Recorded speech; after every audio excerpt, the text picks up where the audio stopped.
ഓം മനോബുദ്ധിരഹങ്കാരശ്ചിത്തം may ശുദ്ധ്യന്താം ജ്യോതിരഹം വിരജാ വിപാത്മാ ഭൂയാസജ്ഞ സ്വാഹ.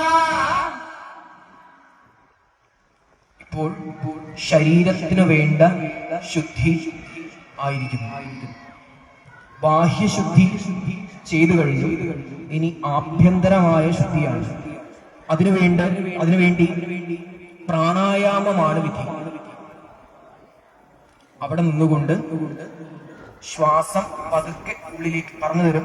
ശ്വാസം ഉള്ളിലേക്ക് വലിച്ച് ഉള്ളിലേക്ക് എടുത്തതിന് ശേഷം ഇവിടെ നിന്ന് ചൊല്ലുന്ന മന്ത്രം മനസ്സിൽ ചൊല്ലി ശ്വാസം പതുക്കെ പുറത്തേക്ക് വിടുക.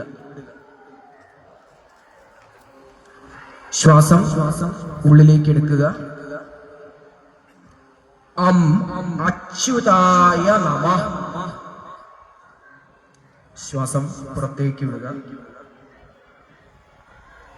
ശ്വാസം ഉള്ളിലേക്ക് എടുക്കുക. അനന്തായ നമഃ. ശ്വാസം പുറത്തേക്ക് വിടുക. ശ്വാസം വീണ്ടും ഉള്ളിലേക്ക് എടുക്കുക. ഗോവിന്ദായ നമഃ. ശ്വാസം പുറത്തേക്ക് വിടുക. ഇപ്പോൾ ബാഹ്യമായും ആഭ്യന്തരവുമായുള്ള ശുദ്ധി ചെയ്തു കഴിഞ്ഞിരിക്കുന്നു. ഇനി ഇത് നാരായണ തീർത്ഥമാണ്. ആ നാരായണ തീർത്ഥത്തിൽ സ്നാനം ചെയ്യുന്നതിന് വേണ്ടി നാരായണനോളം തന്നെ ശുദ്ധി ആവശ്യമാണ്. അതിനു വേണ്ടിയുള്ള ധ്യാനമാണ് ഇപ്പോൾ പറയാൻ പോകുന്നത്. സ്വസ്ഥമായി ഒന്ന് കണ്ണടച്ച് തന്റെ നട്ടലിന്റെ അടിയിൽ മൂലാധാര ചക്രത്തിൽ ഒരു പ്രകാശമുണ്ട് എന്ന് തിരിച്ചറിയുക. ആ പ്രകാശത്തിന് ഒരിളക്കം സംഭവിക്കുന്നു എന്നും ആ പ്രകാശം തന്റെ നട്ടലിലൂടെ ഉയർന്ന് സഹസ്രാരപത്മത്തിലേക്ക് മൂർധാവിലേക്ക് എത്തുന്നു എന്നും സങ്കല്പിക്കുക. അവിടെ കോടി സൂര്യന്മാരുടെ പ്രഭയോടുകൂടി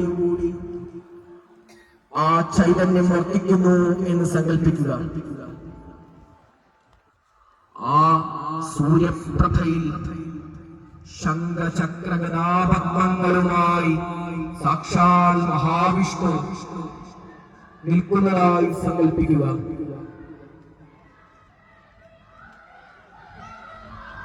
ആ വേദനാരായണന്റെ തിരുപ്പാദങ്ങളിൽ നിന്നും ജ്ഞാനപ്രവാഹമായ അമൃത് ഉത്ഭവിക്കുന്നതായും അത്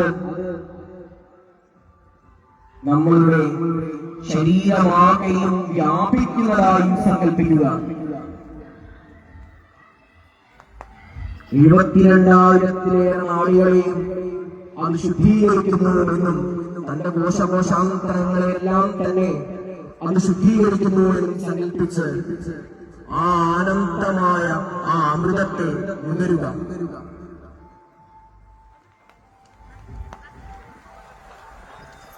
ആ ആനന്ദമായ നാരായണ സ്വരൂപം തന്നെയാണ് താനെന്നും ആ നാരായണനോളം വേണ്ടുന്ന ശുദ്ധി തനിക്കും കഴിയുന്നു എന്നും മനസ്സിലാക്കുക.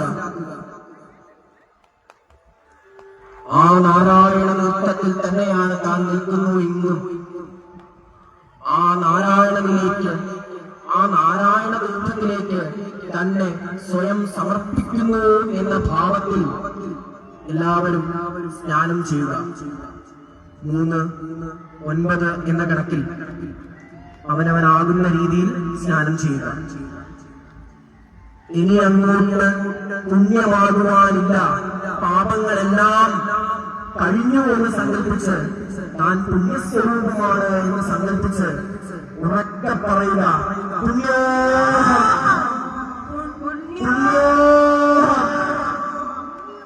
പുണ്യോ